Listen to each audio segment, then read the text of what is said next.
नमस्कार बच्चों।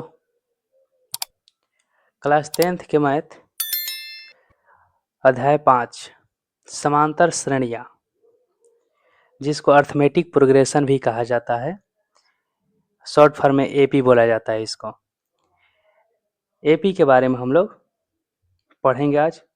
एपी के प्रत्येक एक्सरसाइज को सॉल्व करेंगे। उससे पहले इसके बारे में जान लिया जाए कि इसमें कौन कौन सा टॉपिक पढ़ना है और इसको किस तरीक़ा से सॉल्व किया जाएगा। सबसे पहले समांतर श्रेणी के बारे में जानते हैं। समांतर श्रेणी क्या होता है, क्योंकि जब तक से मालूम नहीं होगा कि समांतर श्रेणी क्या है, कैसे इसके क्वेश्चन को सॉल्व किया जाएगा, तब तक से एक्सरसाइज बनाना मुश्किल काम होगा। चलिए एक एक करके इंट्रोडक्शन इसके बारे में देख लेते हैं, समझा देते हैं आपको, ताकि एक्सरसाइज बनाते समय किसी भी प्रकार की कोई प्रॉब्लम न आए।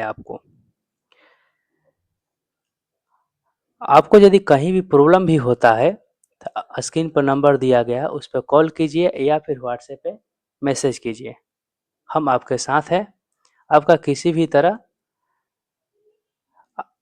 100 में से समझिए कि 100 मार्क्स लाना है।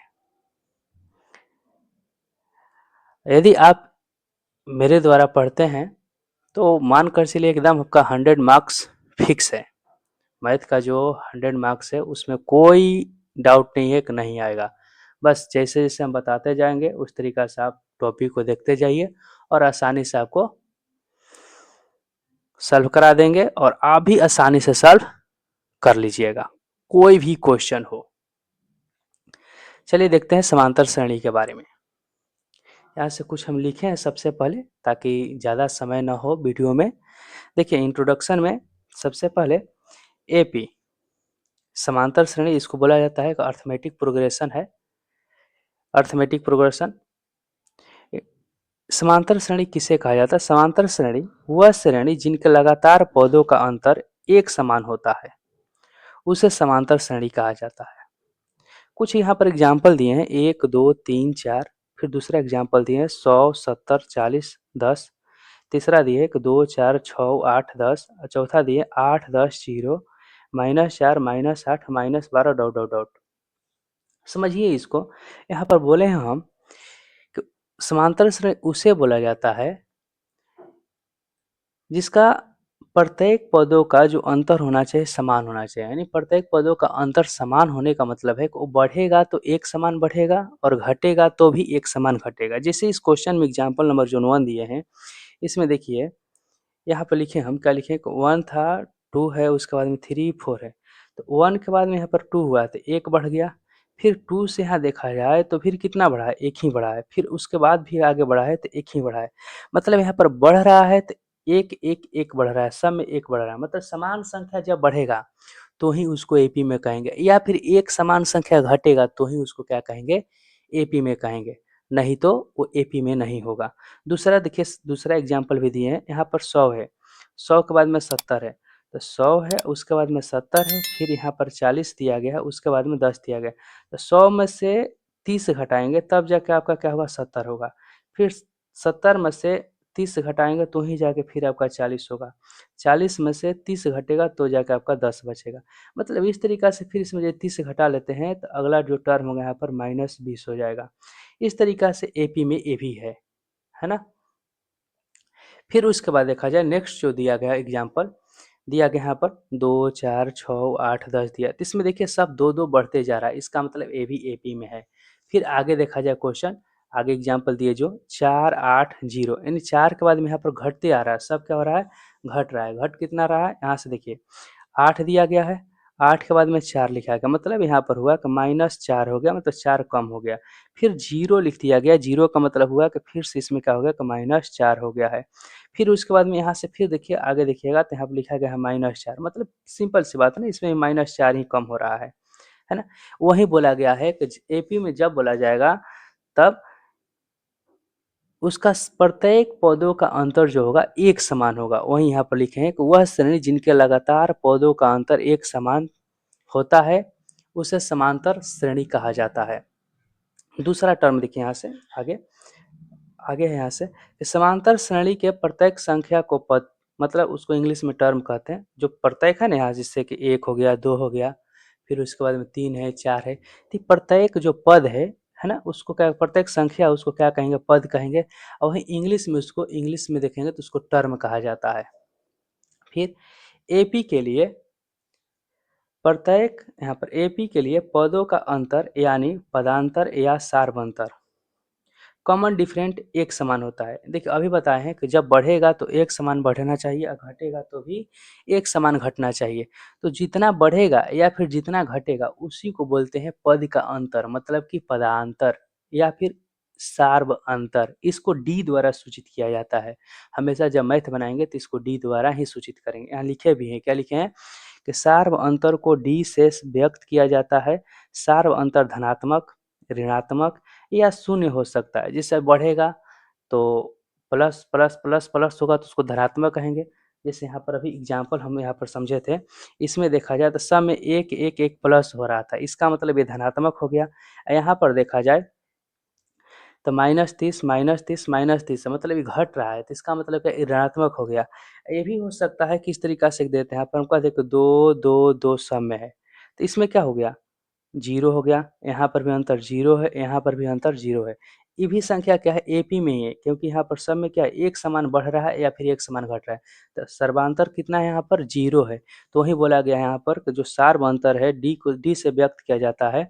और धनात्मक, ऋणात्मक या शून्य हो सकता है, मतलब कि ये कुछ भी हो सकता है, तीनों में से कुछ भी।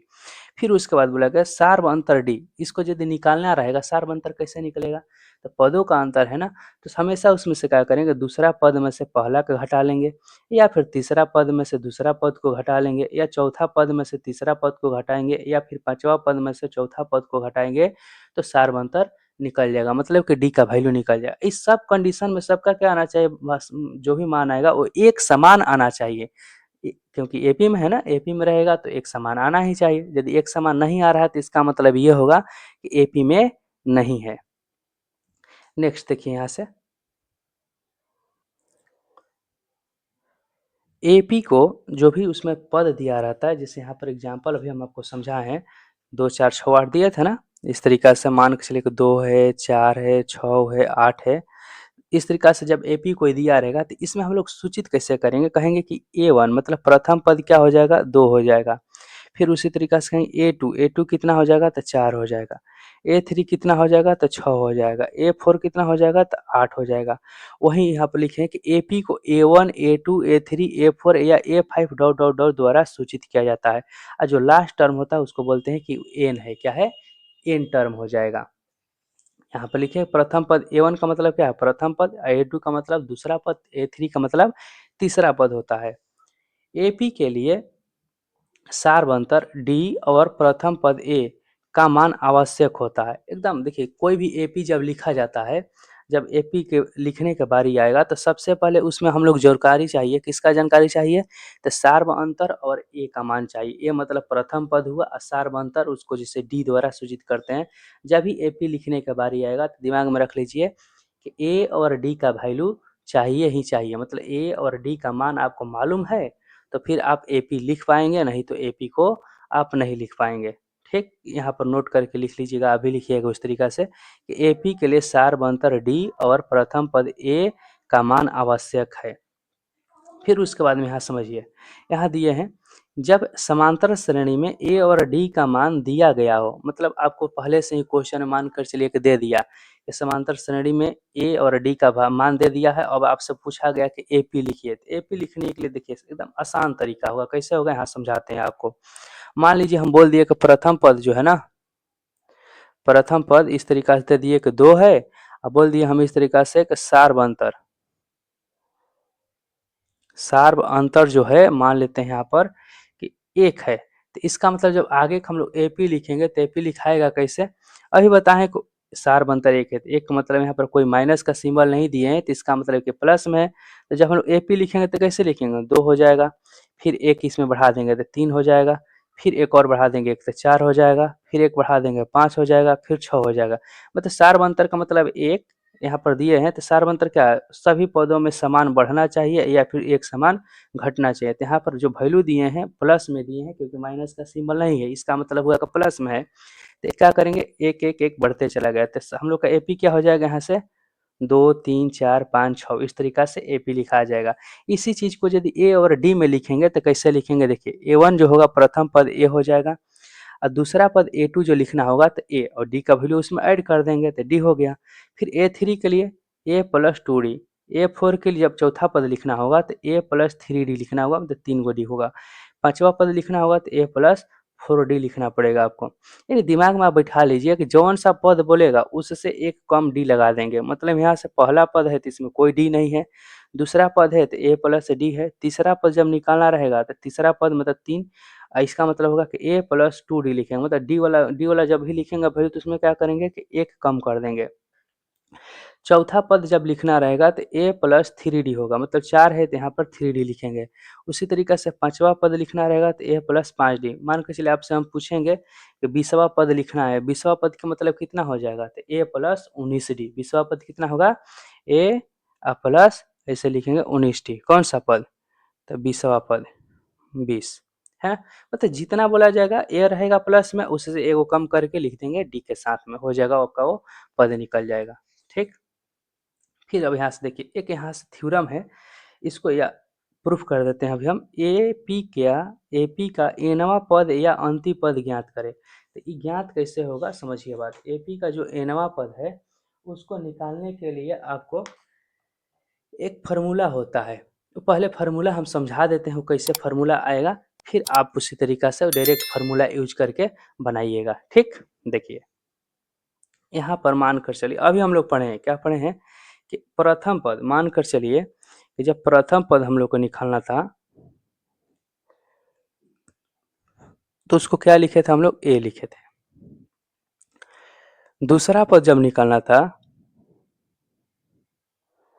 दूसरा पद निकालना था तो दूसरा पद के लिए क्या लिखे हम लोग, ए प्लस डी लिखे हैं। प्रथम पद A1 हो गया और दूसरा पद A2 हो गया। फिर आगे जब लिखेंगे A3 निकालना रहेगा तो इसका मतलब होगा वो तीसरा पद होगा, तीसरा पद होगा। जब इसको लिखना होगा तो कैसे लिखेंगे, ए प्लस, अब समझिए बात यहाँ से, दूसरा था तो एक डी लिखे थे, तीसरा है तो कितना लिखेंगे, यहाँ पर 2 डी लिखेंगे। अब समझिए बात, इसको लिखने का जो तरीका हम लोग इस तरीका से भी लिख सकते थे कि ए प्लस, यहाँ पर क्या है 2 है ना, तो 2 माइनस 1 कर देंगे इंटू में यहाँ पर डी लिखेंगे, इसके बराबर हो जाएगा। उसी तरीका से इसको भी लिखना रहेगा तो क्या लिखेंगे, ए प्लस 3 माइनस 1 कर देंगे यहाँ से इंटू डी लिखेंगे, 2 डी के बराबर हो जाएगा। मतलब तीसरा पद निकालना है तो तीसरा पद में से क्या किए हैं, एक घटा दिए हैं और डी के साथ लिखे हैं। उसी तरीका से हम मान लेते हैं कि ए चौथा पद, मतलब A4 का मतलब हो गया चौथा पद, है ना। चौथा पद का वैल्यू जब निकालना होगा तो उसी तरीका से इस टर्म में लिखेंगे तो क्या लिखेंगे यहाँ पर, ए प्लस चौथा पद है तो क्या लिखेंगे 4 माइनस 1 कर देंगे, फिर क्या लिखेंगे यहाँ पर डी लिखेंगे, हो जाएगा। इसका मतलब वही जब लिखना होगा तो कैसे लिखेंगे, ए प्लस 3 डी हो जाएगा। अभी जस्ट पीछे बताए भी हैं कि वो कम एक आता है ना। चौथा निकालना है तो प्लस 3 डी होगा। मान के चलो उसी तरीके से हम पांचवा पद कहेंगे लिखने के लिए, पांचवा पद लिखने का बारी आएगा तो पांचवा पद कैसे लिखाएगा, क्या समझाते हैं, ए प्लस कितना हो जाएगा 5 माइनस 1 इंटू डी।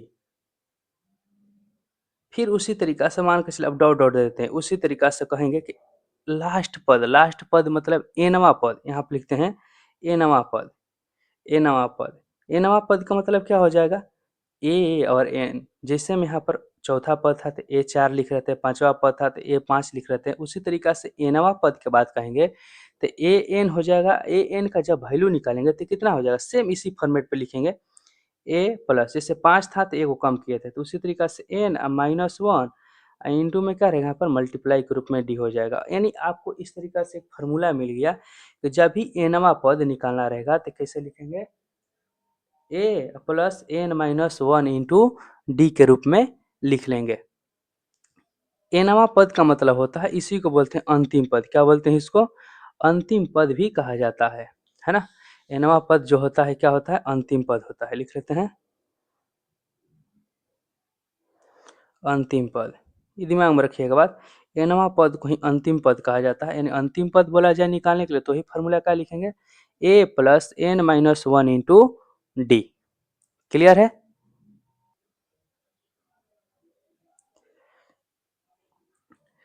जब भी आपको nवां पद मतलब अंतिम पद निकालना हो तो इसका मतलब फॉर्मूला कौन सा यूज कीजिएगा, a plus n minus one into D हमेशा।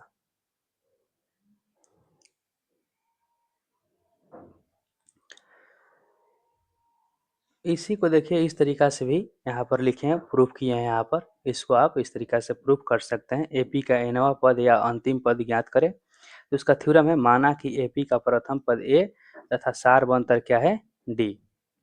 एपी इक्वल क्या हो जाएगा हमारा, A plus D, A plus two D, A plus three D dot dot dot nवां पद है ना। जब प्रूफ करने के लिए देगा आपको तो इस तरीका से आप प्रूफ कीजिए। वहाँ पर समझाए हैं पीछे हम, इसको हम केवल केवल समझाए हैं कि किस तरीका से इसको प्रूफ किया जाएगा, है ना। इस तरीका से इसको अभी हम बताए हैं कि किससे प्रूफ होगा, तो प्रूफ करने का तरीका होगा ये। लेकिन जब एग्जाम में बनाने के दिएगा आपको तो इस तरीका से बनेगा। यहाँ ए वन इक्वल ए हो जाएगा, ए का वैल्यू क्या हो जाएगा, A plus one minus one into D. मतलब एक है तो उसमें से वो कम करके लिखेंगे तो जीरो हो जाएगा, जीरो से डी से मल्टीप्लाई करेंगे तो जीरो हो जाएगा, इसलिए केवल ए हो जाएगा। ए टू का वैल्यू ए प्लस डी, तो A plus two minus one into D. फिर ए थ्री का वैल्यू हो जाए A plus two D. Two D कैसे होगा, तो वहीं तीन में से वो कम करेंगे, टू डी आता है। यानी ए एन का पद होता है, ए एन इक्वल क्या हो जाएगा, A plus N minus one into D. यहाँ पर एक एक करके समझिए, जैसे दिया गया है तो वैल्यू। अब मान कर चलिए यहाँ पर क्या है कि जो ए एन होता है, ए एन क्या होता है, अंतिम पद होता है, या फिर उसको लास्ट पद बोलते हैं, है ना। अंतिम पद लास्ट पद दोनों सेम बात है, और एनवा पद भी उसको कहा जाता है। ए का मतलब होता है प्रथम पद और डी का मतलब होता है सार्वंतर। एन पदों की संख्या, मतलब कि कितना उसका अंदर पद है, 10 गो 20 गो, इस तरीका से जब पद कहेगा तो ही एन का संख्या हो जाएगा। एपी के लिए ए एन इक्वल होता है A plus N minus one into D, यही फार्मूला प्रूफ किए हैं। एक और एपी का फार्मूला होता है, एपी के प्रथम एन पदों का योग, मतलब कि जब उसका योगफल निकालना हो, जोड़ निकालना हो, तो निम्न सूत्र से ज्ञात करते हैं। उसका फार्मूला होता है एस एन इक्वल, योगफल को यहाँ पर एस एन से सूचित किया जाता है। अब फार्मूला क्या लिखेंगे वहाँ पर, N by two, two A plus N minus one into D, इस तरीका से लिखा जाए, जहाँ पर एस एन का मतलब होगा योग, एन आपको अभी बताए हैं कि पदों की संख्या, और ए का मतलब होगा प्रथम पद, और डी का मतलब होगा सार्व अंतर। इसको देखिए थोड़ा सा लिखने का जो तरीका होगा इस तरीका से, N by two, N by two का एन बाई टू रहेगा। यहाँ पर समझाते हैं आपको, देखिए विस्तार से। जैसे एस एन का जो फॉर्मूला था हमारा क्या था, एन बाई टू, इस तरीका से two A plus N minus one into D, ये एस एन का फॉर्मूला था। तो इसको तोड़ा जा सकता है इस तरीका से कि एन बाई टू, ये टू ए है तो टू ए को लिखेंगे इस तरीका से ए प्लस ए, दो बार लिख लेते हैं, फिर लिखेंगे N minus one into D. इसका मतलब इस तरीका से आप लिख सकते हैं कि N by two A, just अभी इसके बारे में हम लोग पढ़े हैं, यहाँ पर क्या पढ़े हैं, एनवा पद। यहाँ से देखिए इसको पढ़े हम अभी, क्या पढ़े हैं, देखिए A plus N minus one into D किसके बराबर था, ए एन के बराबर था, मतलब कि अंतिम पद के बराबर था। तो इसमें भी सेम इतना आया कि नहीं आया, यहाँ पर थोड़े हैं तो A plus N minus one into D. अब इसके स्थान पर हम लिख सकते हैं इस तरीका से ए एन लिखा जा सकता है ना। मतलब स्पष्ट बात है कि एस एन का जो फार्मूला होगा, एक तो मेन ये फार्मूला हो गया हमारा, और ये भी लिख सकते हैं जब अंतिम पद दिया रहेगा तब, डायरेक्ट अंतिम पद क्वेश्चन में दे दिया रहता है तब इसको सॉल्व करते हैं। S N equal N by two A plus A N, या फिर इसको इस तरीका से भी लिखा जाता है कि N by two A plus L, यानी यहाँ पर एल से भी अंतिम पद ही सूचित किया जाता है, अंतिम पद को ही बताता है। समझ में आया। देखिए उसी चीज को यहाँ पर लिखे हैं, N by two A plus A N, और फिर एस एन इक्वल क्या हो जाएगा, N by two A plus L, L का मतलब होगा अंतिम पद और एन का मतलब होगा अंतिम पद। ये एसन का जो फ़ॉर्मूला है इसको भी प्रूव किया जा सकता है, लेकिन अभी हम डायरेक्ट फ़ॉर्मूला इसको लिख दिए हैं कि एसन इसको जब भी प्रश्नावली 5.3 में पढ़ना है इसको, तो उसमें जब 5.3 बताएँगे तो उससे पहले क्या